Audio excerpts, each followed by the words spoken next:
Notre pays fait face actuellement à l'épidémie de variole du singe, qu'on appelle aussi le monkeypox. Cette femme ne se rappelle plus du nom de la maladie dont on l'avait mise en garde, mais elle se souvient avec douleur de la souffrance de son bébé lorsque des plaies ont envahi ses pieds et ses mains. Comme tant d'autres enfants dans le camp de déplacés près de Goma, à l'est de la République démocratique du Congo, son enfant a dû endurer cette épreuve silencieuse. Les communautés, comme celle de cette femme, dévastées par la guerre et la pauvreté, figurent parmi les plus vulnérables et désespérément en besoin de soutien urgent.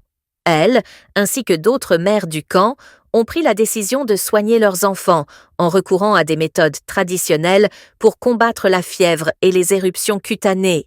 Elles les baignent dans de l'eau salée bouillie, puis frottent délicatement leur peau avec des feuilles de la plante Kitamatama, espérant soulager les souffrances de leurs petits.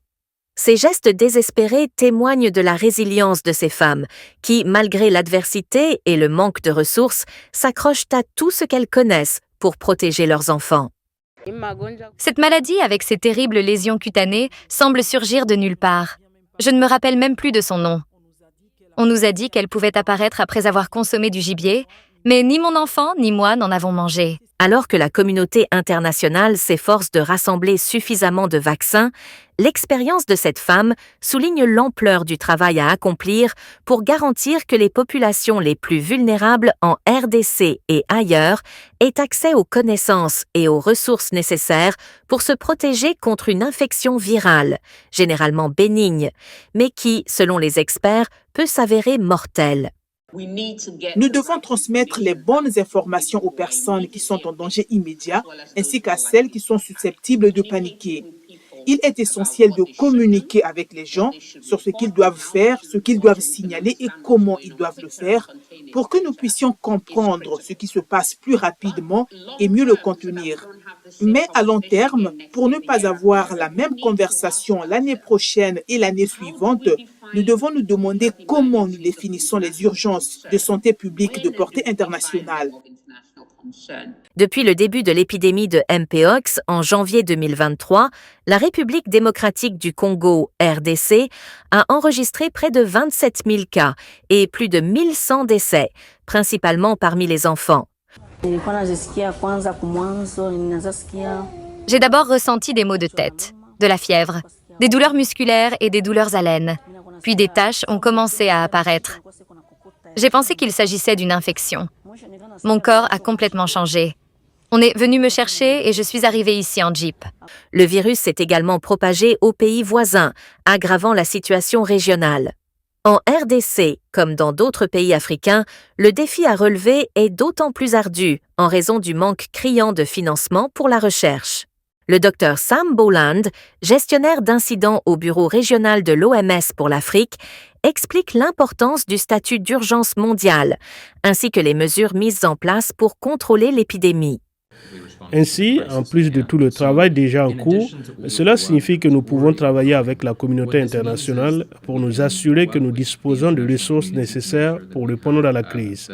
Mais cela signifie aussi que, comme nous le faisons déjà, nous pouvons travailler dans le cadre de la réglementation sanitaire internationale, dans le cadre de la réponse d'urgence, afin de nous assurer que nous coordonnons efficacement la réponse. Nous allons déjà redoubler d'efforts, apporter ces ressources supplémentaires et nous assurer que nous pouvons soutenir le travail que nous faisons déjà. Un traitement est déjà disponible et l'Organisation mondiale de la santé aide les pays africains, par exemple l'Afrique du Sud, à s'assurer qu'ils sont en mesure d'accéder à ces doses de ce traitement innovant et que les patients peuvent recevoir les soins cliniques dont ils ont besoin. C'est un processus très difficile. Il en est de même pour la vaccination. L'un des obstacles est d'ordre réglementaire. Nous devons travailler pays par pays pour nous assurer que les pays sont en mesure d'importer et d'utiliser quelque chose comme la thérapie disponible ou à l'avenir les vaccinations que nous pourrons mettre en place. Ce n'est pas quelque chose que nous sommes en mesure d'identifier pour la plupart des épidémies sur lesquelles nous nous concentrons actuellement. En effet, le virus Mpox est endémique depuis longtemps dans certaines régions d'Afrique, notamment en Afrique centrale et en Afrique de l'Ouest. Un virus plus contagieux et plus dangereux, désormais répandu dans plus de 17 pays africains, avec des cas signalés jusqu'en Suède et aux Philippines. La dernière souche du Mpox suscite une inquiétude croissante à travers le monde.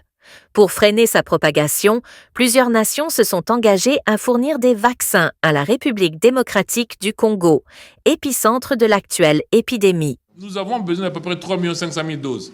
Mais je peux vous assurer que grâce à la Belgique, on va avoir 215 000 doses. Vous voyez que c'est même pas le 10e. Et grâce au Japon, on devrait avoir, monsieur DG, à peu près 3 millions de doses. Lancer des campagnes de vaccination dans les zones touchées par de nouveaux cas. Telle est la recommandation émise ce lundi par l'Organisation mondiale de la santé. Toutefois, une question cruciale demeure. Les vaccins actuels seront-ils réellement efficaces contre cette nouvelle souche du virus?